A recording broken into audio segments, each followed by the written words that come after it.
Is this really the best you could do? She laughed at my proposal before leaving for him. So I returned the ring and disappeared. Years later, she watched me buy a better one for someone who actually deserved it.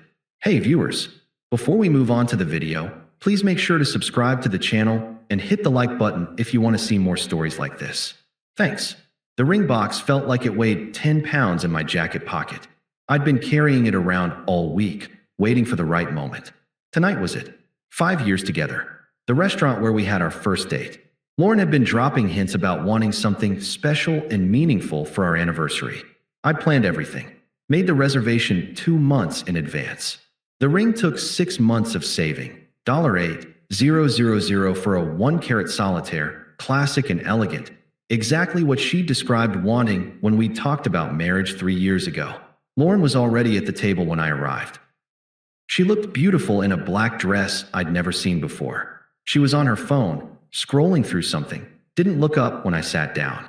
Hey, I said. You look amazing. Thanks. She glanced up briefly, then back at her phone.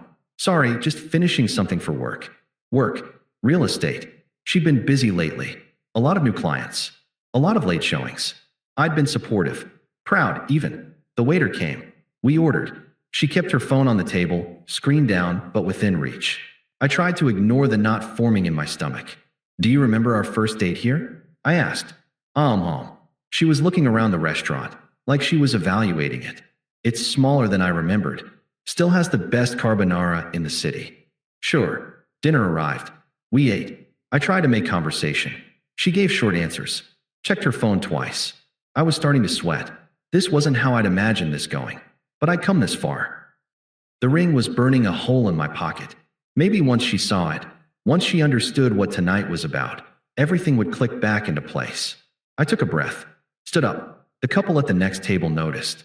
The woman smiled at me, like she knew what was coming. Lauren looked up, confused. What are you doing? I moved to her side of the table, got down on one knee, pulled out the ring box. Her face did something I'll never forget. Not joy, not surprise. Something closer to inconvenience. Lauren, I said, my voice shaking slightly. I love you. These 5 years have been the best of my life. I can't imagine my future without you in it. Will you marry me? I opened the ring box. She stared at it. Didn't reach for it. Didn't even lean forward to look closer. The silence stretched. 5 seconds. 10. 15. Can I see it? She finally said. I tilted the box toward her. The diamond caught the light. It was beautiful. I'd spend hours at the jeweler making sure it was perfect. She looked at it the way you'd look at something disappointing. A wrong order at a restaurant. A gift card for the wrong store. Is this really the best you could do? The words hit me like cold water. I literally didn't understand what she was saying at first. What? The ring, David. Is this really the best you could do? You said you wanted a solitaire. Simple and classic. That's what you said. I said that when I was 24. I'm 29 now. Things change. Expectations change. I was still on one knee. People were definitely watching now. I could feel their eyes. Lauren, I don't understand. What's wrong with this ring? This proposal? This life? She gestured vaguely around us. I expected more from the one. If you even are the one. What are you saying? She stood up, grabbed her purse from the back of her chair. I'm saying I can't do this. I can't pretend this is enough anymore. Pretend what's enough? Lauren, we've been planning. You've been planning. You and your safe little future. The house in the suburbs. The 2.5 kids. The minivan and the white picket fence and the slow death by routine. My knee was starting to hurt. I stood up slowly, still holding the ring box open like an idiot. I thought that's what we both wanted. That's what you wanted. You assumed I wanted it too. You never asked. You just assumed. We talked about this. We talked about marriage, about kids, about talking about something doesn't mean I agreed to it, David. It means I listened to you plan your fantasy while I figured out what I actually want. She slung her purse over her shoulder. Started to leave. I caught her arm. Wait. Just wait. Can we talk about this? If you're having second thoughts, we can. There's someone else. The restaurant noise seemed to fade. I heard my own heartbeat. What? There's someone else. Someone who knows how to treat women right. Who doesn't think Olive Garden level romance is impressive? This isn't Olive Garden. This is where we had our first date. Exactly. You're still living in the past. He's about the future. A real future. She pulled her arm free. Who is he? Trevor. One of my clients. Well, not anymore. We've been together for 3 months. 3 months. While I was saving for this ring. While I was planning this proposal. While I was imagining our life together. Lauren, you deserve someone who wants your kind of life, David. Someone who thinks dinner at a mediocre Italian restaurant is romantic. Someone who's impressed by a 1-carat diamond. She looked at me one more time. There was something like pity in her eyes. I need more than this. More than you. Then she walked out. I stood there, still holding the ring box. The couple at the next table was studiously looking at their plates. The waiter approached cautiously. Sir, is everything? Can I get you anything? I closed the ring box. Put it back in my pocket. Just the check, please. I paid for the dinner neither of us ate. Drove home in complete silence. My brain felt like static. White noise. Nothing processing correctly. When I got back to our apartment, I noticed immediately. The closet was missing things. Her side of the bathroom counter was cleared. Half the bedroom looked like a gap-toothed smile. There was a note on the kitchen counter. David, I'll get the rest of my things this weekend. Trevor and I have been together for 3 months. I didn't want to hurt you, but I can't keep pretending. You deserve someone who wants your kind of life. I need more. The apartment is in your name, so I'll be out by Sunday. I'm sorry. I read it 3 times. Then I set it down, looked at the ring box on the counter next to it, and sat down on the couch. I didn't cry, didn't yell, didn't throw things. I just sat there until the sun came up. The next morning, I called the jeweler. I need to know about your return policy. Of course, sir. Within 30 days, full refund, no questions asked. May I ask if there's a problem with the ring? No, the ring is perfect. The proposal didn't go as planned. Oh, I'm very sorry to hear that. Yeah, me too. I drove to the jewelry store, handed over the ring box, watched $8,000 get credited back to my account. 6 months of saving. Gone. Returned. Like it never happened. The jeweler looked genuinely sympathetic. For what it's worth, sir, it was a beautiful choice. Any woman would be lucky. Thanks, I said, cutting him off. I appreciate it. I spent the weekend moving Lauren's remaining stuff into a storage unit. Clothes, books, decorations, all the little pieces of her that had been scattered through my apartment. Our apartment. My apartment again. I texted her the unit number and the access code. Nothing else. She responded, "Thank you. I'm sorry about how everything happened. I hope we can still be friends." I blocked her number. Then I blocked her on Instagram, Facebook, everything. I didn't want to see whatever she posted next. Didn't want to see her with Trevor. Didn't want to know anything about the life she'd chosen over me. My best friend Mike came over that night with beer and pizza. "So what's the plan?" he asked. "What do you mean?" "I mean, what are you going to do?" I shrugged. "Move on. What else is there? You're being too calm about this, man. It's weird. What do you want me to do? Key his car? Blow up her phone? That's not going to change anything. I want you to feel something." I feel everything. It's just all happening somewhere I can't access right now. He looked at me for a long moment. "You know it's not your fault, right? The ring was great. The proposal was thoughtful. She's just, don't," I said. "I don't want to talk about what she is or isn't. I just want to forget tonight ever happened." But I couldn't forget. For weeks, I kept reaching for my phone to text her something funny. Kept expecting her to be there when I came home.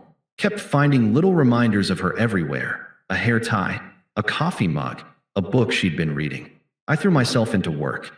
Picked up extra projects. Started going to the gym at 6 a.m. just to have somewhere to be. Came home exhausted enough to sleep without thinking.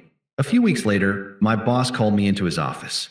"Marcus, we're opening a new division in Seattle. I want you to head the project management team. It's a promotion, senior PM, substantial raise, full relocation package." Seattle? That's across the country. I know it's a big move, but I think you're ready for it. And honestly, you seem like you could use a fresh start. He didn't say he knew about Lauren, but he knew. When would I start? 2 months. Is that enough time? I thought about it for exactly 3 seconds. Yeah, I'll do it. Seattle was cold and gray and perfect. Nobody knew me. Nobody knew my story. I threw myself into work. 12-hour days. Weekends when projects demanded it. I joined a gym near my apartment. Started rock climbing on weekends. Picked up photography. Not because I was trying to reinvent myself. Just because I could. Because there was no one saying we needed to save money. No one rolling their eyes when I spent money on myself. Mike's girlfriend set me up with her co-worker about 4 months after I'd moved. Emma, an accountant. We met at a game night at Mike's place when I flew back to visit. She beat me at Settlers of Catan and didn't apologize for it. You left your wheat exposed, she said, grinning. That's on you. I was being polite. I don't need polite. I need sheep. Do you have sheep? I laughed. Actually laughed. For the first time in months. We exchanged numbers. Started texting. Then video calls since I was in Seattle and she was still back home. Then I started finding reasons to fly back more often. Then she started finding reasons to visit Seattle. 6 months after we met, she asked me directly, "So what are we doing here? Because I like you. A lot. But I'm not interested in being someone's long distance maybe. I like you too. A lot. So I think you should move to Seattle." That's insane. I barely know you. You know me well enough to know I don't play games. I want this. I want you. If you want it too, then let's do it. She moved 3 months later. Got a job at a firm downtown. Moved into my apartment. It was fast. Maybe too fast by normal standards. But nothing about us felt rushed. It felt right. We didn't talk about marriage. Not at first. We just lived. Cooked dinner together. Argued about what to watch. Took weekend trips. Built a life that felt like it belonged to both of us. One night, about a year after we'd met, she said, "You know what I like about you? My rugged good looks? You make me feel like I'm enough. Like I don't have to be anything other than exactly who I am. That's because you are enough. Is that what your ex made you feel?" I paused. We didn't talk about Lauren much. Emma knew the basics. 5-year relationship, bad breakup, moved to Seattle for a fresh start. No, I said honestly.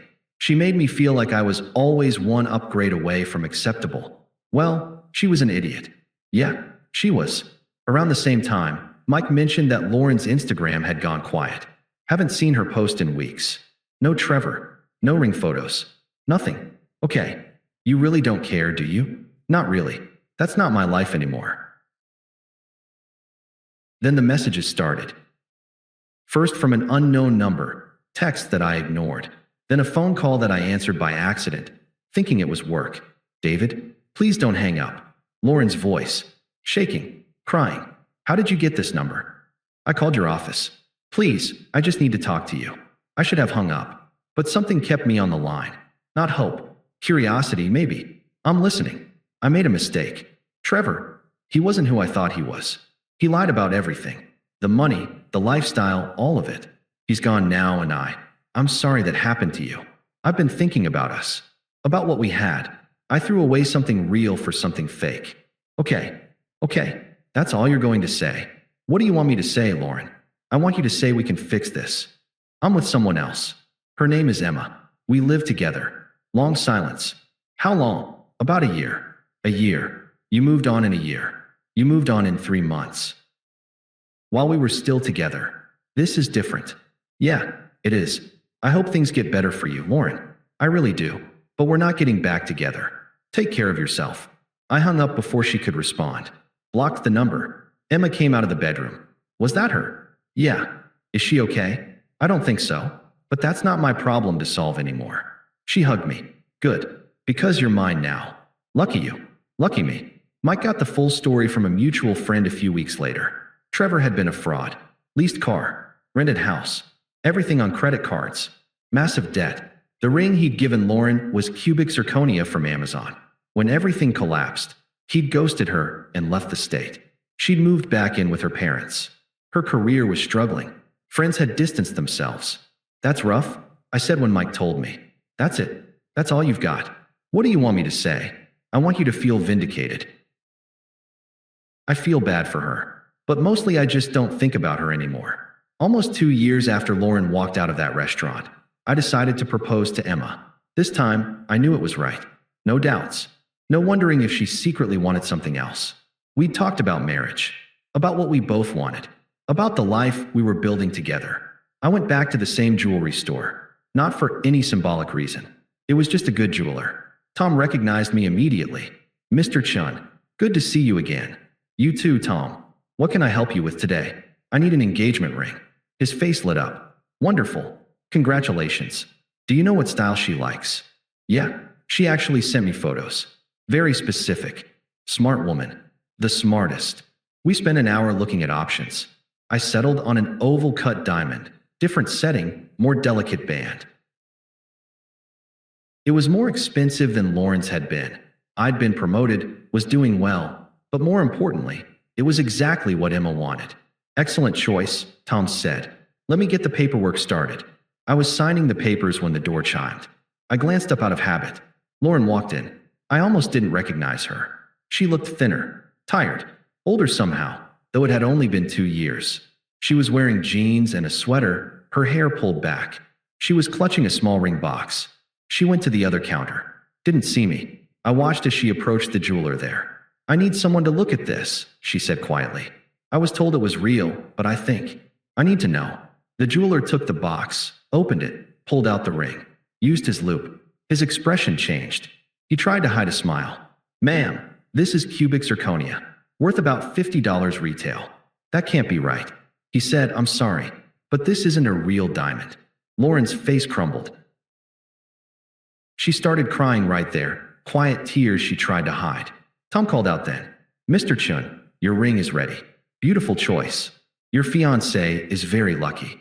Lauren's head snapped up. She saw me. All the color drained from her face. David, I nodded. Lauren, hi. She walked over slowly, still holding the fake ring. Her eyes were red. You're getting engaged? Yes. She looked at the ring box on the counter. Back at me. At the fake ring in her hand. To who? Her name is Emma. How long have you been together? We're coming up on 2 years. She made a sound that was half laugh, half sob. 2 years. You've known her 2 years, and you're proposing? When you know, you know. She flinched like I'd hit her. David, I need to talk to you. About everything. There's nothing to talk about. 5 years has to mean something. It did mean something. Then you ended it. I made a mistake. Trevor lied about everything. The ring, she held up the fake one. The money, all of it. He used me. I'm sorry that happened to you. Are you? You seem pretty happy about it. I'm happy about my life. What happened to you isn't part of that. So you just moved on? After 5 years together, you just moved on? Not easily. But yeah, she was shaking now. The ring you gave me, how much was it? Why does that matter? Because I need to know what I threw away for this. She held up the fake ring. I sighed. $8,000. She looked at Emma's ring on the counter. Clearly more expensive. And this one? More? But that's not the point. What is the point? The point is I'm happy. I'm with someone who wants to be with me. Who doesn't need me to be more than I am. I know now what I lost. I see it. I live with it every day. Then I hope you learn from it. That's it. That's all you have to say. What do you want me to say, Lauren? I want you to say you forgive me. That we can try again. I do forgive you. But we're not trying again. That part of my life is over. She'll never know you like I did. She knows me better. She knows what I'm actually worth. You never did. Lauren was crying now. I think about that night all the time. Your face when I rejected you. How I humiliated you. I don't. Liar. I thought about it every day for months. Then every week. Then barely at all. Now, only when I see you. So I'm nothing to you? You're someone I used to know. Someone who taught me what I deserve. Tom interrupted. Mr. Chun, all set. I took the wrapped ring box. Paid. I hope things get better for you, Lauren. But I need to go. To propose to her. To propose to someone who'll say yes. I walked toward the door. She called out. David. I stopped. Didn't turn around. Does she make you happy? I thought about it. She makes me feel like I'm enough. That's better than happy. Then I walked out. That evening, I took Emma to the park where we'd had our first kiss. Simple. Personal. Meaningful. I got down on one knee. Emma, you're the first person who made me feel like exactly enough was more than enough. Will you marry me? Yes. God, yes. The ring fit perfectly. She cried. I might have to. We sat on that bench for an hour, her head on my shoulder, watching the sun go down. People ask me sometimes if I'm glad Lauren rejected me. I don't think about it like that. She didn't reject me. She rejected a life I thought we were building together. Turned out, I was building it alone. Emma and I are building something together. We're both holding the hammer. That's the difference. Lauren taught me what I didn't want. Emma showed me what I didn't know I needed. One was a painful lesson. The other is a life I actually chose. And that makes all the difference. Thanks for watching. Make sure to subscribe to the channel and hit the like button. What do you think about this story? Share it in the comments.